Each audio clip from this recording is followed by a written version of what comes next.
Hey guys, welcome back to the channel. So today I am moving, so if everything looks a little discombobulated, I apologize in the background. If it's distracting, let me know. This is my blue head. I love him. He's not going anywhere. So today I'm basically talking about all of the stuff that I put into my computer to make it run as well as it does. I'm so happy that I have it.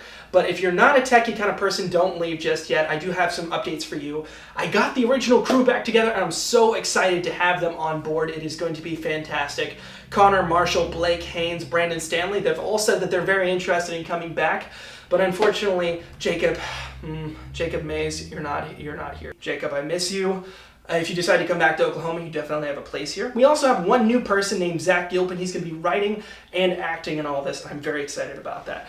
But this week, this video is going to be all about the tech on the post-production side, what all I've decided to put in my computer, why I put it in there, and my upgrade path from here. So stick around, techies. For the rest of you guys, make sure you're subscribed so you guys can see all of the fun stuff that's coming in the future.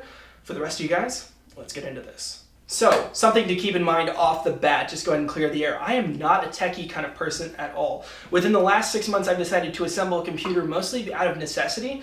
I used to have an old 8350 AMD CPU with a small motherboard and a 670 GTX 670, something like that.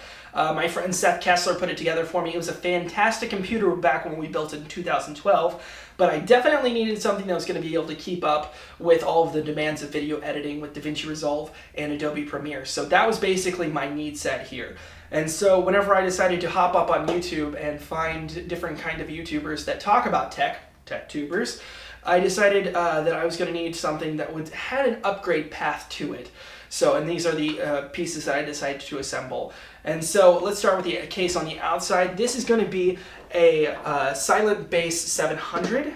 This is a pretty quiet case, as it's called. Be Quiet, the name brand would suggest. So this case is super duper quiet. They decided to put rubber padding around the hard drives to reduce all the sound. All of the fans, except for the CPU fan, are quiet, so very, very quiet, including my graphics card. It's also very quiet unless it's underneath a heavy load. So the upgrade path is going to be eventually to make this completely silent system for all of the needs that I have.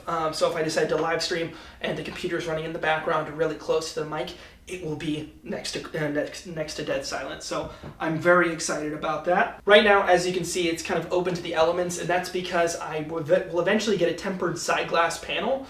But at the time of buying this, I was just really excited about getting this all together. And so I didn't have the money for one. I know they're expensive. I should have bought one at the time, but it's definitely something that I'm going to be getting because I spent a lot of money on all of this, and I want to show it off. It's kind of a vanity piece, but it's just for me and all of the people that decide to see it. So I'm very interested in putting in a liquid-cooled system for my CPU. The power supply, I've got an 800 watt Be Quiet power supply that's fully modular. I'm very excited because I come from a ketchup and mustard cord kind of situation where it was very ugly and it was hard to look at, but I'm very excited that I have this one, and it's super, super quiet. One of the biggest things that you can do if you're owning your own computer system is, I know everyone preaches this, you've probably already heard it many a times, is for you to upgrade from hard drive to an SSD. On my old system, I had a 2 terabyte Seagate Barracuda, which did me pretty well, but starting it up was a nightmare because it would take like 3 minutes to boot up.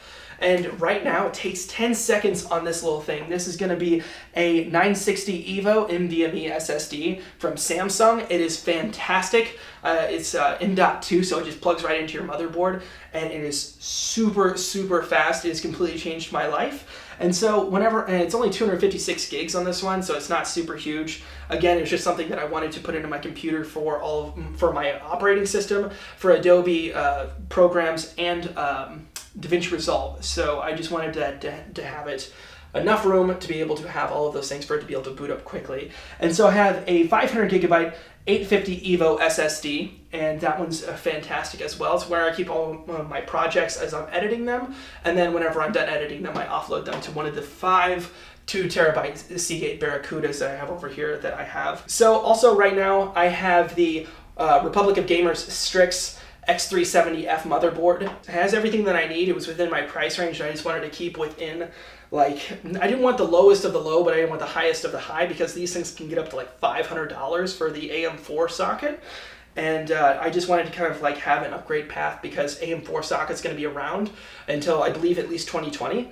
So I wanted to have something that would stick with me until around that time frame. So the CPU that I'm working with right now is the Ryzen 1700.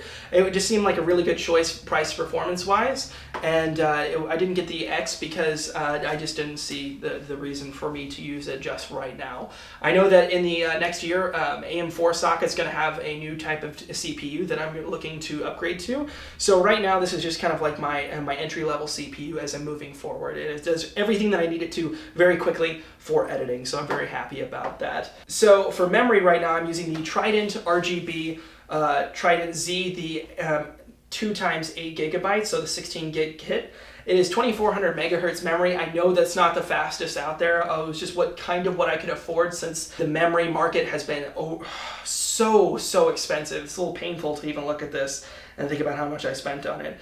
But looking at it, it does exactly what I needed to right now, and I'm definitely looking forward to upgrading it in the future, as well as getting way more memory into my system, even though there's only 4 slots on this. And last but definitely not least, the most singularly expensive part of this computer system is going to be the graphics card over here. This one is the G1 Gaming from Gigabyte, the GTX 1080.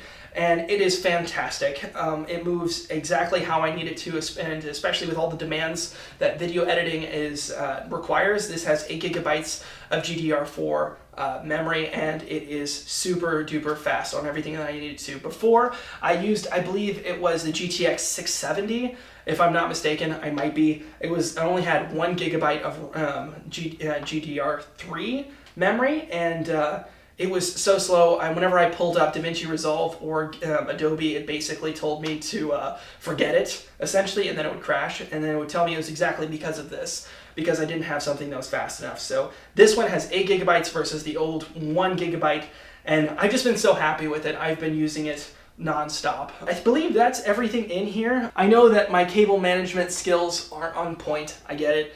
Look at all this RGB though. Like seriously, this cost me money. Just look at it. It was so expensive. No, but seriously, whenever I was putting this together and my wife saw the bill, she cried a little bit. Not really, but she might as well have. Hey Momo.